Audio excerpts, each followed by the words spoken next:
Salut tout le monde, j'espère que vous allez bien et bienvenue pour la 10e journée de DR Arkema avec le match qui opposait la section féminine Dijon Bordeaux face au DSCO de Dijon. On est parti les amis. Ouais. Qu'est-ce que je vous avais dit lors de la journée précédente les amis? Plus de sérénité.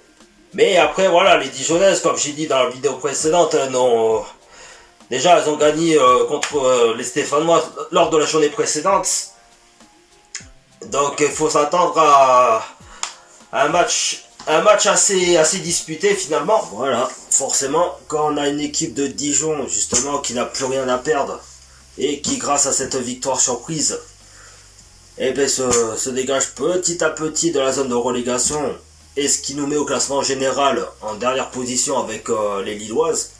Ben voilà, c'est comme ça. Et pourtant en première période, pendant le premier quart d'heure du match, c'était bien parti, hein, avec déjà 2-3 situations de temps fort pour les Bordelaises, notamment avec Mylène Tarieux qui n'a pas eu de chance, hein, faut le dire. À chaque frappe qui passait à ça du poteau, et même une qui a tapé le deuxième poteau d'ailleurs de sa frappe, de sa première occasion.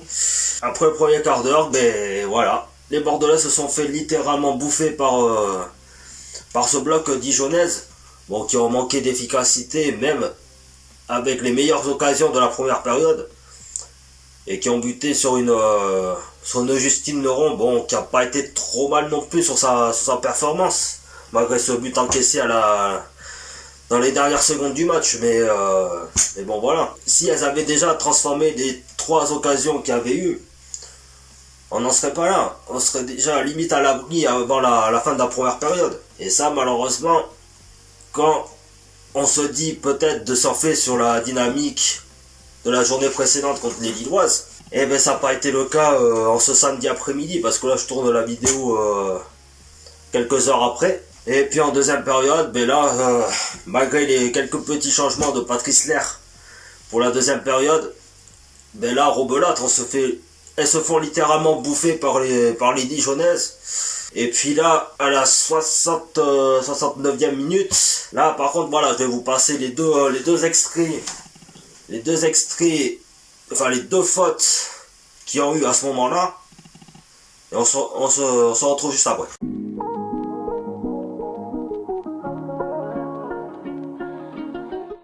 Donc les amis, je voulais porter votre attention justement sur ces deux situations de faute qu'il y a eu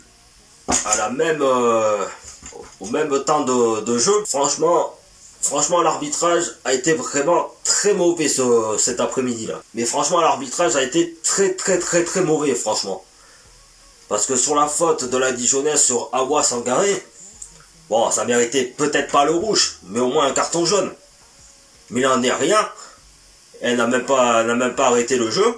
Elle a laissé l'avantage. Et par contre, sur la faute de Maëlle Seguin qui a mené au carton rouge, pour moi je suis désolé, même si elle n'avait pas l'intention de faire mal, malgré un terrain qui était assez glissant, hein, avec une météo vraiment défavorable, hein, faut pas se le cacher. Mais franchement, de mettre un carton rouge direct alors que ça méritait pour moi un jaune, c'est tout simplement dégueulasse. Non seulement l'arbitre prive Maëlle Seguin de ce dernier match contre Saint-Etienne ce samedi 16 décembre au match but atlantique, au même titre que les mecs. Et puis non seulement, il faudra qu'elle attende encore un petit peu de temps en 2024 pour revenir sur le terrain. Enfin, pour que la suspension prenne fin, quoi. Donc franchement c'est juste dégueulasse, je trouve. Dites-moi d'ailleurs, hein, dans l'espace commentaire ce que vous en avez pensé déjà du match, et même de cette situation du passage en infériorité numérique des Bordelaises. Mais voilà, franchement je trouve ça assez dégueulasse de l'arbitrage d'avoir exclu Maëlle Seguin juste pour une grosse faute qui ne méritait pas un carton rouge direct. Donc voilà. Et puis voilà, après, à force d'être dominé en infériorité numérique, voilà, les Dijonnaises, n'ont pas eu tant d'occasions en deuxième période. Mais enfin, en fin de compte, à la dernière minute du match, Ben voilà, la punition ultime pour ne pas repartir avec le point du match nul. C'est... Franchement, c'est décevant, quoi. Parce que moi-même, je me suis dit, si elle repart avec le point du match nul, bon, certes, le jeu n'était pas flamboyant non plus, mais au moins, elle se serait satisfaite de ce point du match nul avant de finir en beauté contre Saint-Etienne. Mais là, cette défaite, bon, faut la prendre, hein. Faut la prendre comme ça. Et puis surtout de voir au classement général qu'elles sont bon dernières du classement. Bon, même si rien n'est terminé encore, mais ça va être encore plus compliqué que l'on pense. Donc voilà les amis, j'espère que la vidéo vous aura plu. Si c'est le cas, n'hésitez pas à vous abonner à ma chaîne YouTube, à lâcher un gros pouce bleu, à me suivre sur ma page Facebook et Instagram qui sont dans la description, ainsi qu'activer la petite cloche pour être au courant de mes prochaines vidéos. Donc là, il y aura l'avant-match que j'ai la dernière vidéo avant-match contre Saint-Etienne que j'ai déjà préparé à l'avance, et après le dernier débrief pour conclure cette année 2023 contre Saint-Etienne. Sur ce les amis, ciao ciao. Voilà.